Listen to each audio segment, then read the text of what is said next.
₹5 packet അച്ചാർ നിറയ്ക്കുന്നത് മുതൽ packing വരെയുള്ള വീഡിയോ ആണ് കേട്ടോ ഇത്. അപ്പോൾ ഇതാണ് നമ്മുടെ മാങ്ങ അച്ചാർ. സാധാരണ PP കവർ തന്നെയാണ് കേട്ടോ. 3.4 എന്നുള്ള അളവാണ് ഈ കവറിൻ്റെ അളവ്. അതിനകത്ത് ഞങ്ങൾ 30 ഗ്രാമാണ് നിറയ്ക്കുന്നത് കേട്ടോ. 30 ഗ്രാമിൽ നിറച്ചതിന് ശേഷമാണ് ഇതുപോലെ നന്നായിട്ട് ക്ലീൻ ചെയ്ത് ആ ഈർപ്പമൊക്കെ കളഞ്ഞതിന് ശേഷം ഒട്ടിച്ചെടുക്കുകയാണ് ചെയ്യാറ്.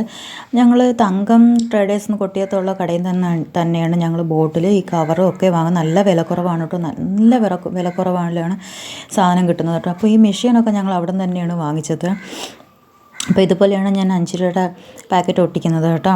അപ്പോൾ മാങ്ങയാണ് ഒട്ടിച്ച് വെച്ചിരിക്കുന്നത്. നമ്മൾക്ക് എത്രയാണോ ബോർഡിന് എത്രയാണോ വേണ്ടത്, എത്ര ബോർഡ് അച്ചാറാണോ എടുക്കുന്നതെന്ന് വെച്ചാൽ അത്രയും അളവിന് കവർ എണ്ണി എടുക്കും. എണ്ണി എടുത്തതിന് ശേഷം അത്രയും കവറിലേ നിറയ്ക്കാറുള്ളൂ.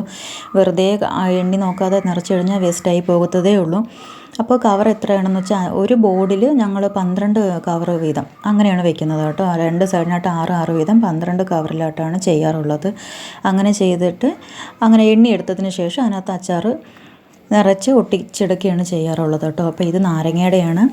അപ്പോൾ നാരങ്ങയും മാങ്ങയും മാത്രമേ ഞങ്ങൾ 5 രൂപ ബോർഡായിട്ട് ചെയ്യാറുള്ളൂ. മുമ്പ് വെളുത്തുള്ളിയൊക്കെ ചെയ്തിട്ടുണ്ടായിരുന്നു. പക്ഷേ അതൊക്കെ ഒറ്റയ്ക്ക് വെളുത്തുള്ളിയൊക്കെ അരിഞ്ഞ് പറക്കി എടുക്കുന്നതൊക്കെ കുറച്ച് പാടാണ്.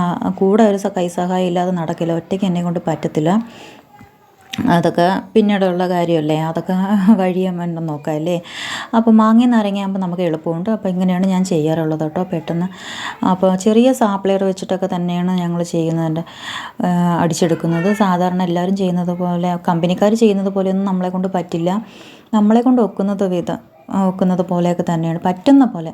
അപ്പോൾ ഇതാണ് നമ്മുടെ മാങ്ങ നാരങ്ങ അച്ചാർ കേട്ടോ. താരാസിൻ്റെ അച്ചാർ 5 രൂപ പാക്കറ്റിലുള്ള അച്ചാർ. അച്ചാറിൻ്റെ സ്റ്റിക്കർ ഇതാണ് കേട്ടോ. തെറ്റിപ്പോയതാണ്. സ്റ്റിക്കർ ഇതാണ്. അപ്പോൾ അതിനകത്ത് എത്ര ബോർഡാണോ നമ്മൾ എടുക്കുന്നത് അത്രയും ബോർഡ് എണ്ണിയതിന് ശേഷം സ്റ്റിക്കർ എണ്ണിയെടുക്കും. എണ്ണിയെടുത്തിട്ട് അതിനകത്ത് ഡേറ്റ് എഴുതും. ഡേറ്റ് എഴുതിയാൽ മാത്രം മതി. റേറ്റ് അതിൽ തന്നെ ഉണ്ട്. അങ്ങനെ ഡേറ്റ് എഴുതിയതിന് ശേഷം ഓരോന്നായിട്ട് ഇങ്ങനെ ഒട്ടിച്ചെടുക്കാറാണ് ചെയ്യാറ് കേട്ടോ. അപ്പോൾ ബോട്ടിൽ മാത്രമല്ല 5 രൂപയുടെ പാക്കറ്റ് അച്ചാറും ഞങ്ങൾക്ക് ഒരുപാട് സെയിലാവുന്നുണ്ട് കേട്ടോ.